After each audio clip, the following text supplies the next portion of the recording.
Langit sore di desa itu selalu tampak damai. Anak-anak masih bermain petak umpet di jalan tanah, suara lonceng sapi terdengar dari kejauhan, dan aroma makanan hangat dari pedagang keliling sering mengisi udara. Namun, di balik ketenangan itu perlahan muncul sebuah keganjilan. Satu persatu warga menghilang, tanpa jejak, tanpa tanda naya.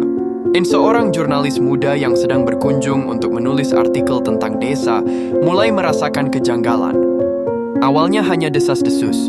Seorang ibu rumah tangga tidak pulang setelah pergi ke pasar, seorang pemuda tak pernah kembali dari ladang, hingga seorang anak kecil yang raib usai membeli jajanan keliling. Semua lenyap begitu saja, membuat malam-malam desa dipenuhi bisikan takut. Yang aneh, pedagang makanan keliling tetap hadir setiap hari dengan senyum ramahnya, seolah tidak ada yang terjadi. Naya mencoba bertanya pada warga, namun kebanyakan memilih bungkam. Beberapa hanya berani berbisik, "Jangan terlalu banyak tanya, nanti kau ikut hilang." Rasa ingin tahu dalam dirinya semakin membuncah. Ia pun mendekati seorang pria tua penjaga warung kopi, satu-satunya yang berani bicara. Pria itu menunduk lama sebelum berkata, "Dulu desa ini tak pernah sesepi ini. Semua berubah sejak pedagang itu datang." Semakin dalam ia mencari, semakin besar rasa tidak tenang yang menggelayuti langkahnya. Malam hari ia sengaja mengintai gerobak sang pedagang. Dari kejauhan ia melihat sosok itu mendorong gerobaknya ke sebuah gudang tua di pinggir desa. Sesekali terdengar suara besi beradu dan bau anyir samar terbawa angin. Naya menelan ludah, hatinya berdebar, tetapi rasa penasarannya lebih besar dari rasa takut. Keesokan harinya ia melapor pada polisi setempat. Namun respons yang ia dapat justru membuat darahnya mendidih. Polisi yang ia temui hanya tersenyum malas berkata, "Mungkin mereka pergi sendiri."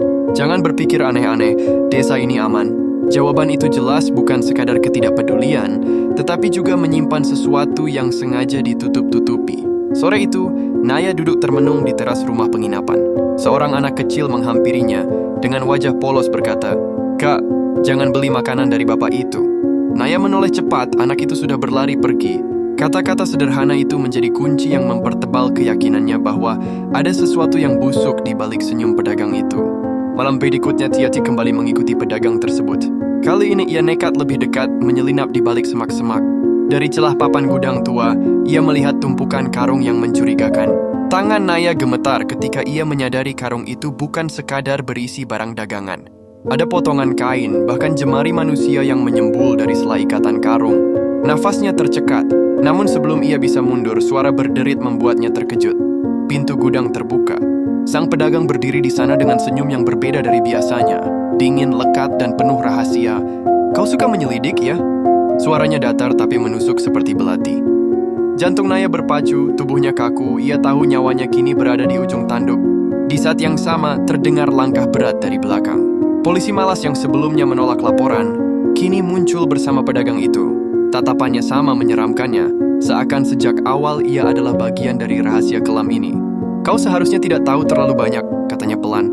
Naya mencoba mundur, matanya mencari jalan keluar. Tapi gudang itu sunyi, hanya berisi bau anyir dan karung-karung penuh misteri.